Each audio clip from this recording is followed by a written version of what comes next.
حضرت آدم پارٹ 2۔ حضرت آدم اور حضرت حوا علیہ السلام کا جنت سے نکلنا۔ اب ابلیس کو ایک موقع ہاتھ آیا اور اس نے حضرت آدم علیہ السلام کے دل میں وسوسہ ڈالا کہ یہ شجر خلد ہے، اس کا پھل کھانا جنت میں سرمدی، آرام و سکونت اور قرب الہی کا ضامن ہے، اور قسمیں کھا کر ان کو باور کرایا کہ میں تمہارا خیر خواہ ہوں، دشمن نہیں ہوں۔ یہ سن کر حضرت آدم علیہ السلام کے انسانی اور بشری خواص میں سب سے پہلے نسیان، بھول چوک نے ظہور کیا، اور وہ یہ فراموش کر بیٹھے کہ اللہ تعالیٰ کا یہ حکم امتناعی تھا، نہ کہ مربیانہ مشورہ، اور آخرکار جنت کے دائمی قیام اور قربت الہی کے عزم نے ان میں لغزش برپا کر دی، اور انہوں نے اس درخت کا پھل کھایا۔ اس کا کھانا تھا کہ بشری لوازم ابھرنے لگے، دیکھا تو ننگے ہیں اور لباس سے محروم۔ جلدی آدم علیہ السلام اور حوا علیہ السلام دونوں پتوں سے سطر ڈھانکنے لگے۔ گویا انسانی تمدن کا یہ آغاز تھا کہ اس نے تن ڈھانکنے کے لیے سب سے پہلے پتوں کو استعمال کیا۔ ادھر یہ ہو رہا تھا کہ خدا تعالیٰ کا عتاب نازل ہوا اور آدم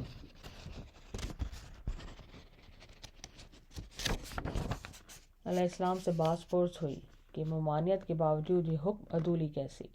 آدم علیہ السلام آخر آدم تھے، مقبول بارگاہ الہی، اس لیے شیطان کی طرح مناظرہ نہیں کیا اور اپنی غلطی کو تاویلات کے پردے میں چھپانے کی سعی نامشکور سے باز رہے۔ ندامت و شرمساری کے ساتھ اقرار کیا کہ غلطی ضرور ہوئی، لیکن اس کا سبب سرکشی نہیں ہے، بلکہ بربنائے بشریت بھول چوک کا باعث ہے۔ تاہم غلطی ہے، اس لیے توبہ استغفار کرتے ہوئے افو درگزر کا خواستگار ہوں۔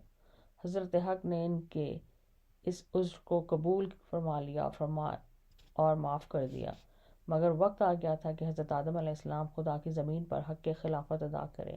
اس لیے با تقاضائے حکمت ساتھ ہی یہ فیصلہ سنایا کہ تم کو اور تمہاری اولاد کو ہم ایک معینہ مدت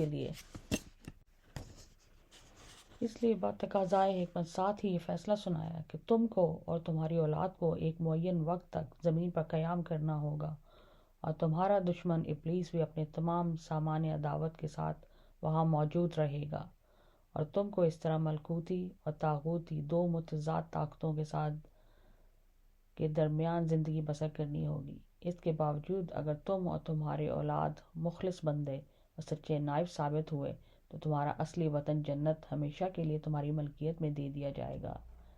لہٰذا تم اور حوا دونوں یہاں سے نکل جاؤ اور میری زمین پر جا بسو، اور اپنی مقررہ زندگی تک حق عبودیت ادا کرتے رہو، اور اس طرح انسانوں کے باپ اور خدا تعالیٰ کے خلیفہ آدم علیہ السلام نے اپنی رفیقہ حیات حوا علیہ السلام کے ساتھ خدا کی زمین پر قدم رکھا۔